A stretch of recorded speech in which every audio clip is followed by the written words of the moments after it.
Қайырлы күн достар, арнаға қош келдіңіздер. Сіздермен Толқын. Мен бүгін сіздермен ерекше пайдалы салаттың рецептімен бөліспекшімін. Бұл бауырдан жасалатын хэ деп аталатын салат. Дәмі өте ерекше болып шығады және жасалу жолы да оп-оңай. Видеоны соңына дейін қарап, арнаға тіркеліп, достарыңызбен бөлісіп қоюды ұмытпаңыздар. Ең алдымен бауырымызды ұзынша етіп турап аламыз. Бауырды мен жарты сағат суда пісіріп алдым.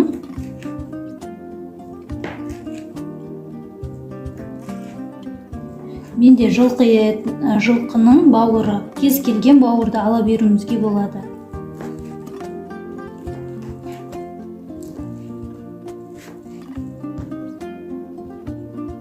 Мінекей осылай ұзынша етіп барлығын турап шығамыз.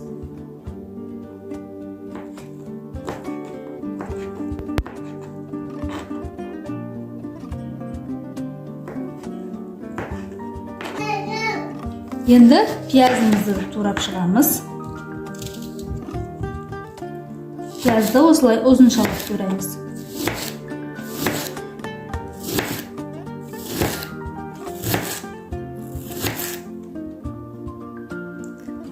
Сәбізімізді үкіштен өткізіп алдық. Енді гинзамызды турап шығамыз. Көк пиязды да осы көлемде тураймыз. Сосын сарымсақты майда етіп турап шығамыз, немесе сарымсақ езетінге салып езіп аламыз.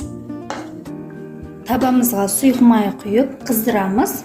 Қызғаннан кейін бауырымыздың барлығын салып 5 минуттай баяу отта қуырып аламыз.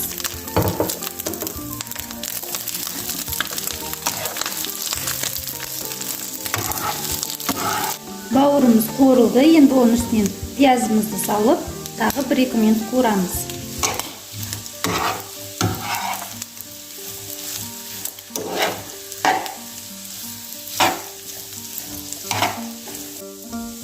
Үкіштен өткізілген сәбізімізді салып қуырамыз.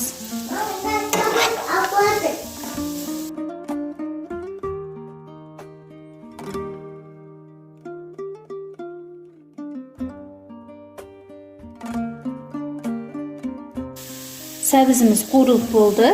Енді үстінен тоңазытқышта қатырылған сары және жасыл болгар торшын саламын. Свежийін салуға да болады. Оның үстінен сарымсағымызды салып, тағы 1 рет қуырамыз.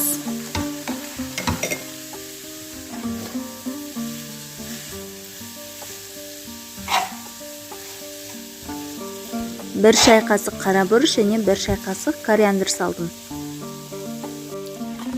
Енді кезекте дәмдеуіштерімізді саламыз. 1 шай қасық толтырып тұз саламын.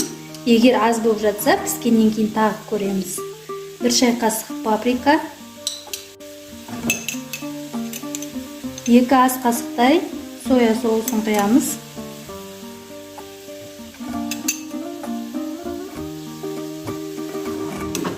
Жақсылап араластырдым.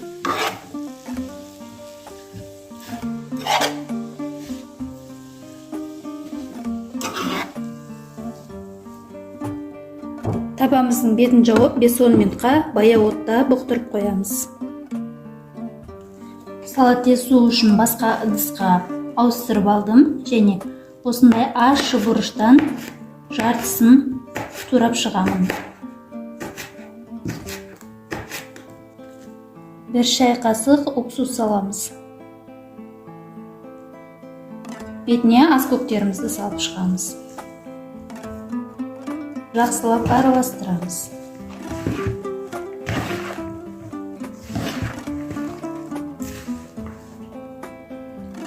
Мұздатқышта қатырылған қызанағымызды саламыз және тұздалған қиярды ұзынша етіп турап салдым. Негізі балғын күйіндегі қияр мен қызанақты салса жақсы болады, немесе жоқ болса осылай салуға да болады, айырмашылығы жоқ. Енді жақсылап араластырамыз. Достар, осымен біздің салатымыз дайын. Жасалу жолы оп-оңай. Сіздерге де осы рецепт бойынша жасап көруге кеңес беремін. Егер мен рецептін сіздерге ұнаса, пікір білдіріп кетіңіздер және алдағы уақытта қандай рецепттер салғанымды қалайсыздар. Егер ұнайтын болса, достарыңызбен бөлісіп қоюды да ұмытпаңыздар. Арнаға тіркеліп, қоңыраушаны басып қойсаңыздар, алдағы салатын рецепттерімді жіберіп алмайтын боласыздар. Сау, сәлеметте болыңыздар.